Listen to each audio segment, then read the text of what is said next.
안녕하세요. 멋진 아재입니다. 여러분, 요즘 경영 환경이 점점 어려워지고 있습니다. 연말로 가면 좀 나아질까 그렇게 기대를 했었는데 그게 아니에요. 점점 더 어려워질 거라는 이야기가 많습니다. 실제로 우리 같은 자영업자 소상공인은 지금 지난해보다가 더 많이 망하는 것 같아요. 폐업도 더 많이 하고요. 게다가 대형 할인마트로까지 지금 확장이 됐어요. 그래서 이마트나 롯데마트나 홈플러스가 2분기에 적자를 냈습니다. 2분기에. 여기에다가 이제 백화점까지도 지점을 매각하거나 혹은 영업 정지하는 사례들이 여기저기에서 다 나타나고 있어요. 롯데 마트도 그렇고요. AK 플라자도 그렇고요. 심지어 AK 플라자는요. 구로동 AK 플라자 이러면 여러분 아시죠? 애경백화점. 아마 서울 서남권에서는 넘버1 백화점이었습니다. 26년 동안에 그야말로 지배적인 그런 위치를 가지고 있었어요. 그런데 그 AK 플라자가 8월 말부로 영업을 종료한다고 합니다. 이렇게 물건을 파는 곳에서 지금 어려워지고 있어요. 자영업도 그렇고 마트도 그렇고요. 그리고 그 위에 한 단계 더 올라가서 백화점도 그렇고요. 이렇게 물건을 파는 곳에서 어려움이 되잖아요. 그럼 물건을 만드는 것도 어려워질 수밖에 없어요. 예. 기업들이 실질적으로 지금 중소기업도 어렵다고 이야기를 하고 있잖아요. 중견기업도 마찬가지고 대기업도 마찬가지가 됩니다. 대형 할인마트나 백화점에서 매출이 줄어서 적자를 난다고 하니 거기다가 폐점하거나 혹은 매각하고 있다고 하니 점점 기업의 제품들 판매가 줄어들 수밖에 없잖아요. 그럼 기업은 어떻게 해요? 자영업자 소상공인이 했던 것처럼 지금 빚내서 잘못하면 인건비를 줘야 하고요.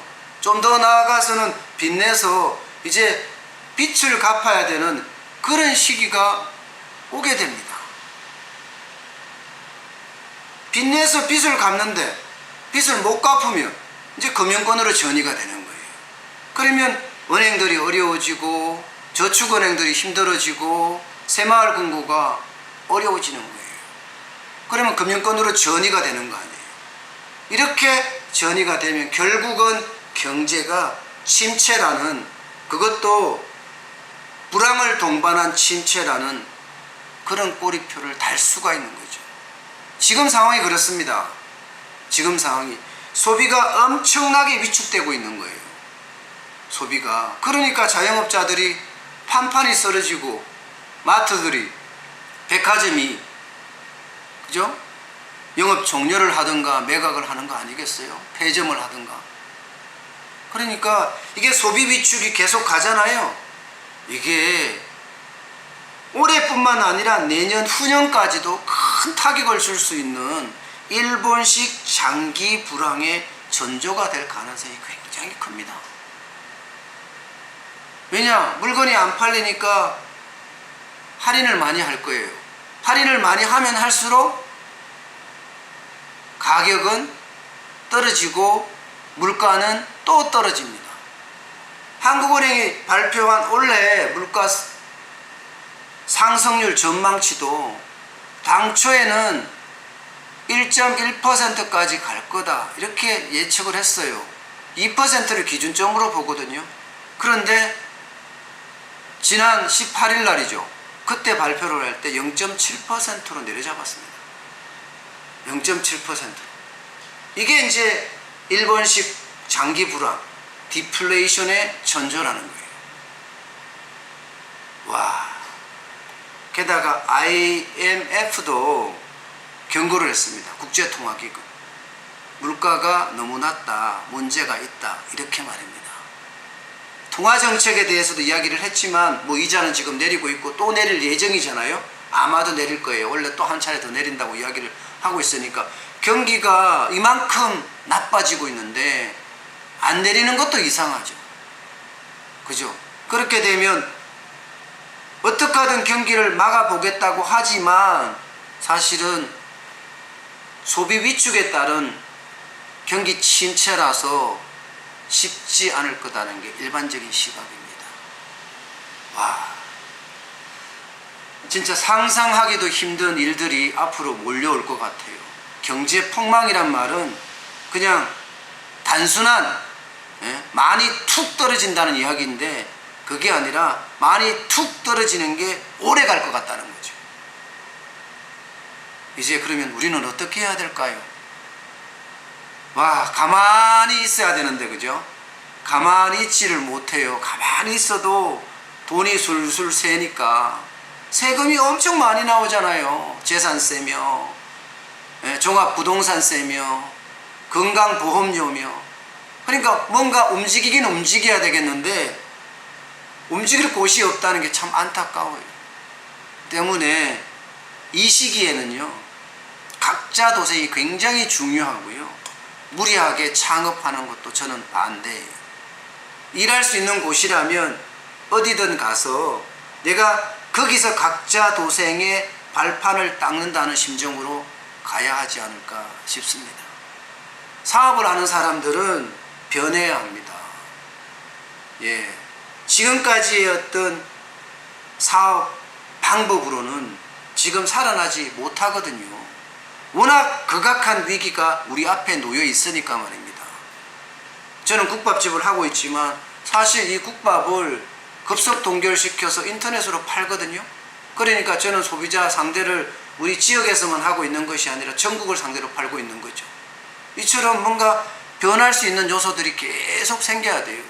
중소기업도 마찬가지입니다. 지금 뭐 일본산 불매운동 막 들불처럼 일어나고 있잖아요.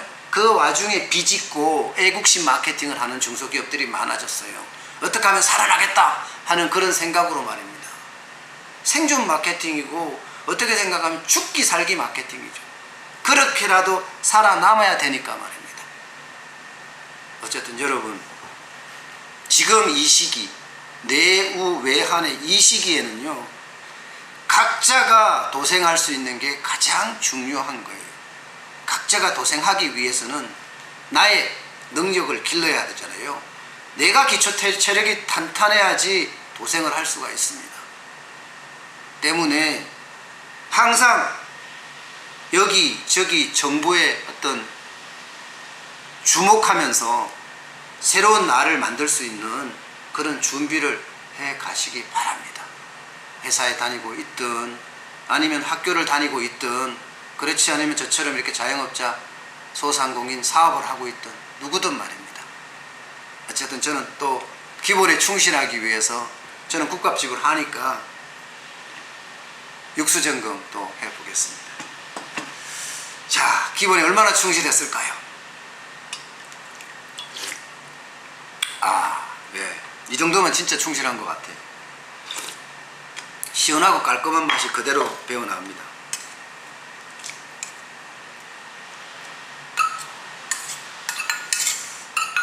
저는 그래요. 기본을 갖춰 놓으면요, 아무리 큰 위험이 닥쳐오더라도 저는 뚫어낼 수 있다고 생각을 해요. 단순하게 그 위험이 닥쳐왔을 때 아이고 머니나 해버리면 쉽지 않거든요. 그럴 바에야 왈테면 와봐라, 옳테면 와봐라 하고 당당하게 맞서는 게 더 유리합니다. 또 네, 맛있습니다. 밥을 말았는데도 육수의 맛은 변함이 없습니다.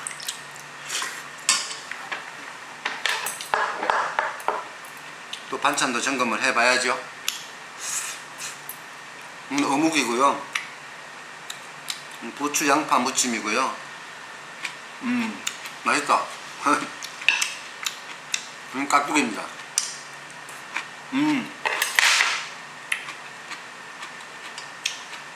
씹는 소리 들리시죠? 아삭아삭 하는 소리요. 맛있다는 의미입니다.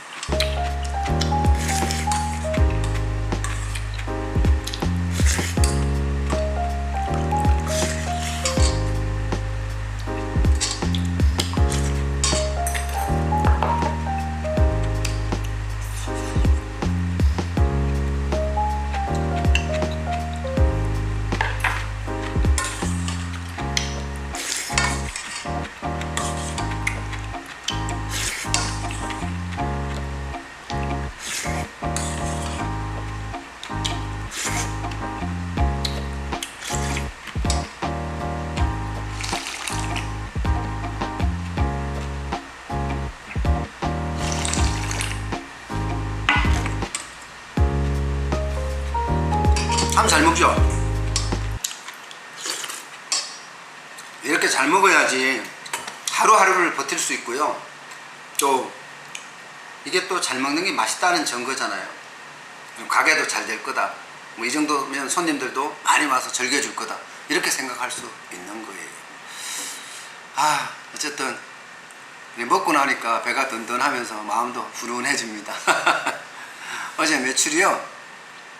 어제 매출은 매장의 매출이 많았습니다. 그제 매장이 없어서 그런지 어제는 매장에서만 40만 원이 넘었어요. 40만 원이.